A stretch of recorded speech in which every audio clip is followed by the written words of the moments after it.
Lost Hearts by M.R. James. It was, as far as I can ascertain, in September of the year 1811 that a post-chaise drew up before the door of Aswarby Hall in the heart of Lincolnshire. The little boy who jumped out as soon as it had stopped looked about him with the keenest curiosity during the short interval that had elapsed between the ringing of the bell and the opening of the hall door. He saw a tall, square, red brick house built in the reign of Anne. A stone-pillared porch had been added in the purest classical style of 1790. The windows of the house were many, tall and narrow, with small panes and thick white woodwork. A pediment, pierced with a round window, crowned the front. There were wings to the right and left, connected by curious glazed galleries, supported by colonnades with the central block. These wings plainly contained the stables and offices of the house. Each were surmounted by an ornamental cupola with gilded vane. An evening light shone on the building, making the window panes glow like so many fires.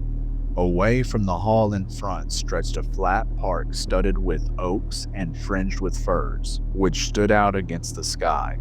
The clock in the church tower, buried in trees on the edge of the park, only its golden weather cock, catching the light, was striking 6, and the sound came gently beating down the wind.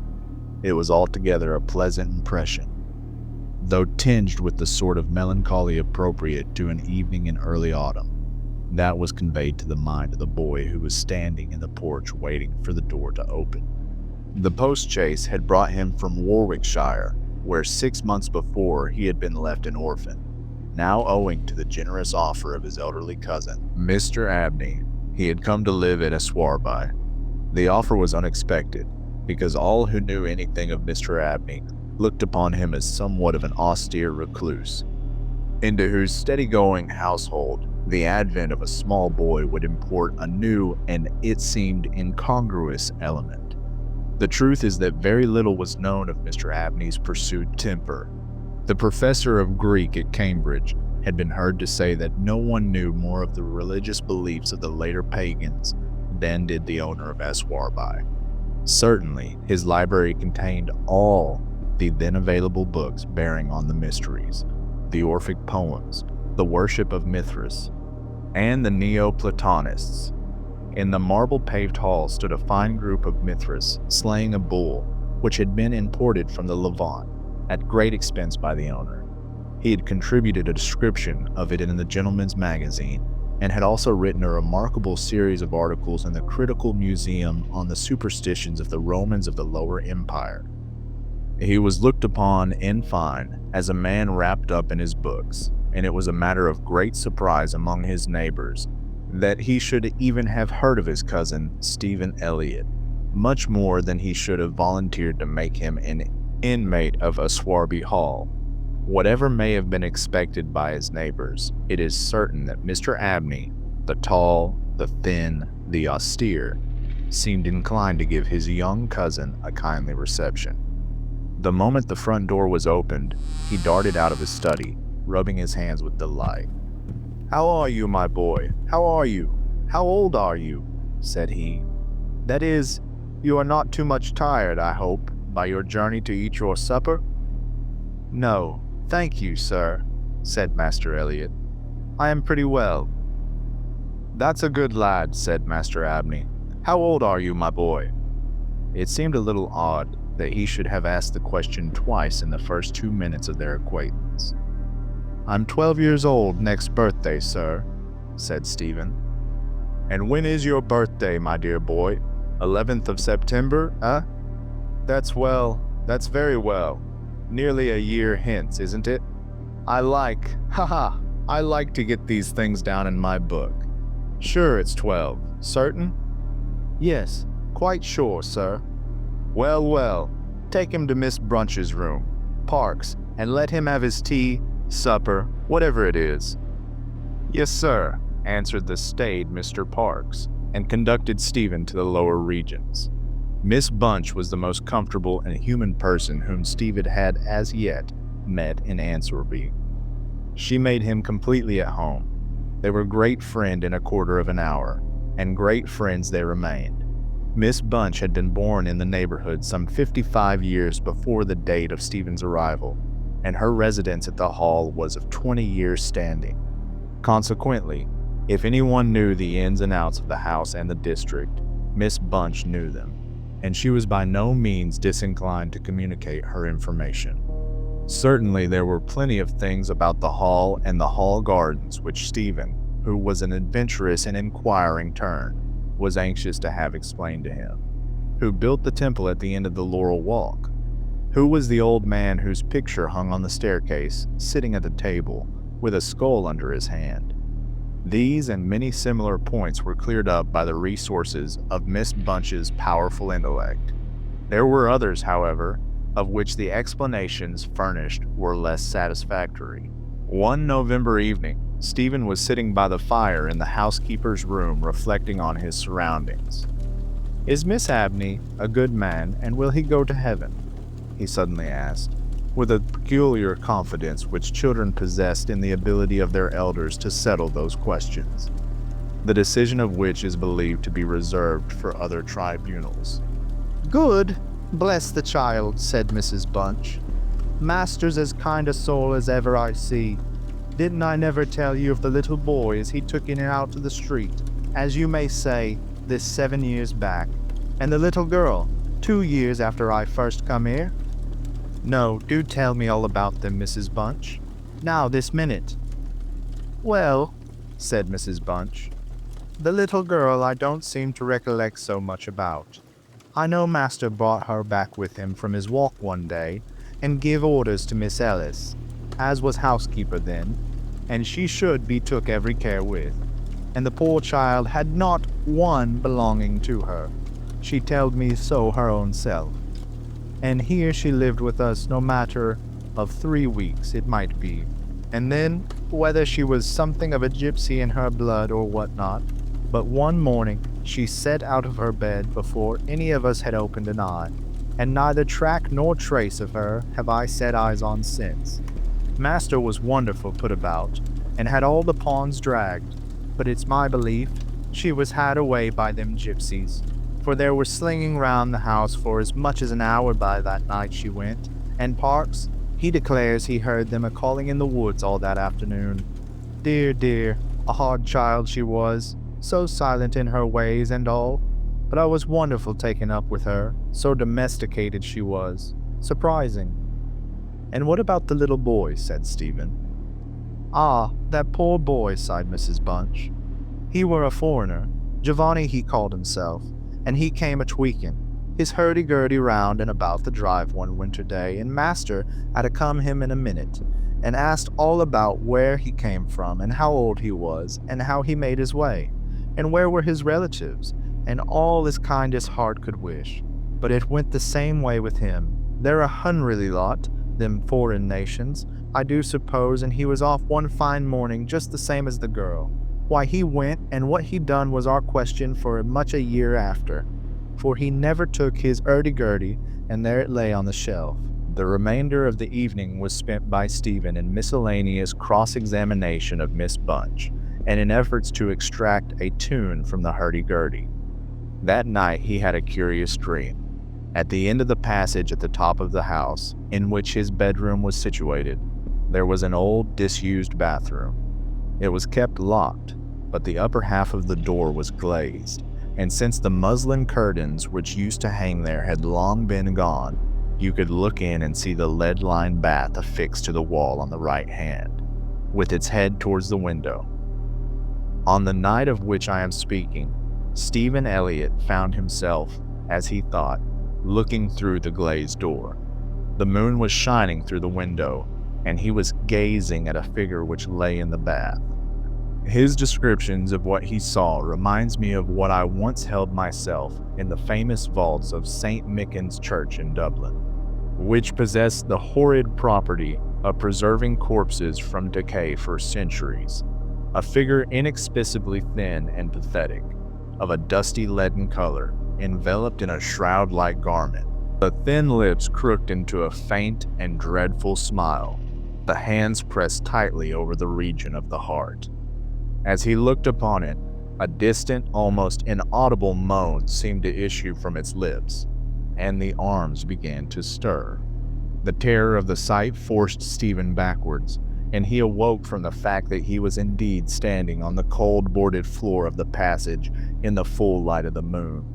With a courage which I do not think can be common among boys of his age, he went to the door of the bathroom to ascertain if the figure of his dream was really there. It was not, and he went back to bed. Mrs. Bunch was impressed next morning by his story, and went so far as to replace the muslin curtain over the glazed door of the bathroom. Mr. Abney, moreover, to whom he confided his experiences at breakfast, was greatly interested, and made notes of the matter in what he called his book. The spring equinox was approaching, as Mr. Abney frequently reminded his cousin, added that this had always been considered by the ancients to be a critical time for the young, that Stephen would do well to take care of himself and shut his bedroom window at night, and that Censorinus had some valuable remarks on the subject. Two incidents that occurred about this time made an impression upon Stephen's mind. The first was after an unusually uneasy and oppressed night that he had passed, though he could not recall any particular dream that he had. The following evening, Mrs. Bunch was occupying herself in mending his nightgown. "Gracious me, Master Stephen," she broke forth rather irritably. "how do you manage to tear your nightdress all to flinders this way? Look here, sir, what trouble you do give to poor servants that have the darn to mend after you." There was indeed a most destructive and apparently wanton series of slits or scorings in the garment, which would undoubtedly require a skillful needle to make good. They were confined to the left side of the chest, long parallel slits, about 6 inches in length, some of them not quite piercing the texture of the linen. Stephen could only express his entire ignorance of their origin.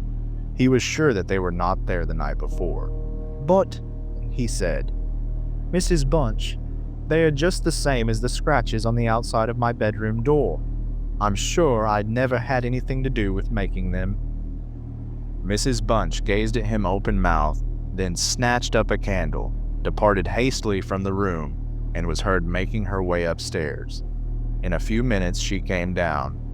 "Well," she said, "Master Stephen, it's a funny thing to me how them marks and scratches can come there, too high up for any cat or dog to have made 'em, much less a rat, for all the world like a Chinaman's fingernails, as my uncle in the tea trade used to tell us when we was girls together. I wouldn't say nothing to master, not if I was you, Master Stephen, my dear, and just turn the key on your door when you go to bed." "I always do, Mrs. Bunch, as soon as I've said my prayers." "Ah, that's a good child. Always say your prayers, and then no one can't hurt you." Herewith, Mrs. Bunch addressed herself to mending the injured nightgown, with intervals of meditation, until bedtime. This was on Friday night in March, 1812. On the following evening, the usual duet of Stephen and Mrs. Bunch was augmented by the sudden arrival of Mr. Parks, the butler, who as a rule kept himself, rather to himself, in the pantry. He did not see that Stephen was there. He was, moreover, flustered, and less slow of speech than his wont. "Master may get his own wine if he likes, of an evening," was his first remark. "Either I do it in the daytime or not at all, Mrs. Bunch. I don't know what it may be, very like it's the rats or the wind got into the cellars, but I'm not as young as I was, and I can't go through with it as I have done." "Well, Mr. Parks, you know it is a surprising place for the rats, is the hole." "I'm not denying that, Mrs. Bunch, and to be sure, many a time I've heard the tale from the men in my shipyards about the rat that could speak. I've never laid no confidence in that before, but tonight, if I've demeaned myself to lay my ear to that door of the further bin, I could pretty much have heard what they was saying." "Oh, there, Mr. Parks, I've no patience with your fancies. Rats talking in the wine cellars, indeed." "Well, Mrs. Bunch, I've no wish to argue with you. All I say is, if you choose to go in that far bin and lay your ear to the door, you may prove my words this minute."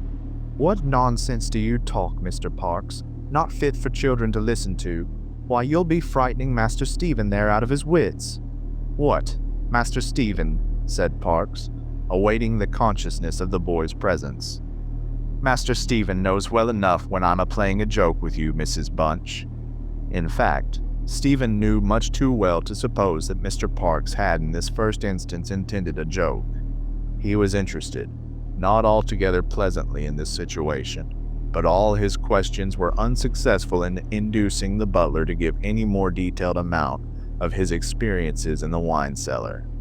We have now arrived at March 24th, 1812. It was a day of curious experiences for Stephen, a windy, noisy day, which filled the house and the gardens with restless impression. As Stephen stood by the fence of the grounds and looked out into the park, he felt as if an endless procession of unseen people were sweeping past him in the wind, borne on restlessly and aimlessly, vainly striving to stop themselves, to catch at something that might arrest their flight and bring them once more again into contact with the living world of which they had parted. After luncheon that day, Mr. Abney said, "Stephen, my boy, do you think you could manage to come to me tonight as late as 11 o'clock in my study? I shall be busy until that time, and I wish to show you something connected with your future life, which it is most important that you should know. You are not to mention this matter to Mrs. Bunch, nor to anyone else in the house, and you had better go to your room at the usual time." Here was a new excitement added to life. Stephen eagerly grasped at the opportunity of sitting up till 11 o'clock. He looked in at the library door on his way upstairs that evening and saw a brazier, which he had often noticed in the corner of the room, moved out before the fire. An old silver gilt cup stood on the table, filled with red wine, and some written sheets of paper lay near it. Mr. Abney was sprinkling some incense on the brazier from a round silver box as Stephen passed, but did not seem to notice his step. The wind had fallen, and there was a still night and a full moon. At about 10 o'clock, Stephen was standing at the open window of his bedroom, looking out over the country. Still as the night was, the mysterious population of the distant moonlit woods was not yet lulled to rest. From time to time, strange cries as of the lost and despairing wanderers sounded from across the mere. They might be the notes of owls or water birds, yet they did not quite resemble either sound. Were not they coming nearer? Now they sounded from the nearer side of the water, and in a few moments they seemed to be floating about among the shrubberies. Then they ceased. But just as Stephen was thinking of shutting the window and resuming his reading of Robinson Crusoe, he caught sight of two figures standing on the graveled terrace that ran along the garden side of the hall. The figures of a boy and a girl, as it seemed. They stood side by side, looking up at the windows. Something in the form of the girl recalled irresistibly his dream of the figure in the bath. The boy inspired him with more acute fear, whilst the girl stood still, half smiling with her hands clasped over her heart. The boy, a thin shape with black hair and ragged clothing, raised his arms in the air with appearance of menace and of unpleasable hunger and longing. The moon shone upon his almost transparent hands, and Stephen saw that the nails were fearfully long and that the light shone through them. As he stood with his arms thus raised, he disclosed a terrifying spectacle. On the left side of his chest, there opened a black and gaping rent, and there fell upon Stephen's brain, rather than upon his ear, the impression of one of those hungry and desolate cries that had heard resounding over the woods of Swarby all that evening. In another moment, this dreadful pair had moved swiftly and noiselessly over the dry grass, and he saw them no more. Inexplicably frightened as he was, he determined to take his candle and go down to Mr. Abney's study, for the hour appointed for their meeting was near at hand. The study, or library, opened out of the front hall on one side, and Stephen, urged on by his terrors, did not take long in getting there. To effect an entrance was not so easy. The door was not locked, he felt sure, for the key was on the outside of it as usual. His repeated knocks produced no answer. Mr. Abney was engaged. He was speaking. What? Why did he try to cry out? And why was the cry choked in his throat? Had he too seen the mysterious children? But now everything was quiet, and the door yielded to Stephen's terrified and frantic pushing. On the table in Mr. Abney's study, certain papers were found which explained the situation to Stephen Elliott when he was of an age to understand them. The most important sentences were as follows. It was a belief very strongly and generally held by the ancients, of whose wisdom in these matters I have had such experience as induces me to place confidence in their assertions, that by enacting certain processes, which to us moderns have something of a barbaric complexion, a very remarkable enlightenment of the spiritual faculties in man may be attained. That, for example, by absorbing the personalities of a certain number of his fellow creatures, an individual may gain a complete ascendancy over those orders of spiritual beings which control the elemental forces of our universe. It is recorded of Simon Magus that he was able to fly in the air, to become invisible, or to assume any form he pleased, by the agency of the soul of a boy whom, to use the libelous phrase employed by the author of the Clementine Recognitions, he had murdered. I find it set down, moreover, with considerable detail in the writings of Hermes Trismegistus, that similar happy results may be produced by the absorption of the heart of not less than 3 human beings below the age of 21 years. To the testing of the truth of this receipt, I have devoted the greater part of the last 20 years, selecting as the corpora vilia of my experiment such persons as could conveniently be removed without occasionally a sensible gap in society. The first step I effected by the removal of one Phoebe Stanley, a girl of gypsy extraction, on March 24th, 1792. The second by removal of a wandering Italian lad named Giovanni Paoli, in the night of March 23, 1805. The final victim, to employ a word of repugnant in the highest degree to my feelings, must be my cousin, Stephen Elliott. His day must be this March 24th, 1812. The best means of effecting the required absorption is to remove the heart from the living subject, to reduce it to ashes, and to mingle them with about a pint of red wine, preferably port. The remains of the first 2 subjects at least, it will be well to conceal. A disused bathroom or wine cellar would be found convenient for such purpose.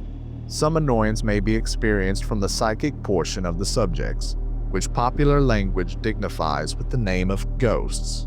But the man of philosophic temperament, to whom alone the experiment is appropriate, will be little prone to attach importance to the feeble efforts of these beings to wreak their vengeance on him. I contemplate with the liveliest satisfaction the enlarged and emaciated existence which the experiment, if successful, will confer on me, not only placing me beyond the reach of human justice, so-called, but eliminating to a great extent the prospect of death itself. Mr. Abney was found in his chair, his head thrown back, his face stamped with an expression of rage, fright, and mortal pain. In his left side was a terrible lacerated wound, exposing the heart. There was no blood on his hands, and a long knife that lay on the table was perfectly clean. A savage wild cat might have inflicted the injuries. The window of the study was open, and it was the opinion of the coroner that Mr. Abney had met his death by the agency of some wild creature. But Stephen Elliott's study of the papers I have quoted led him to a very different conclusion. I hope you've enjoyed tonight's narration of Lost Hearts by Montague Road James. Like and subscribe for more daily horror and creepypasta.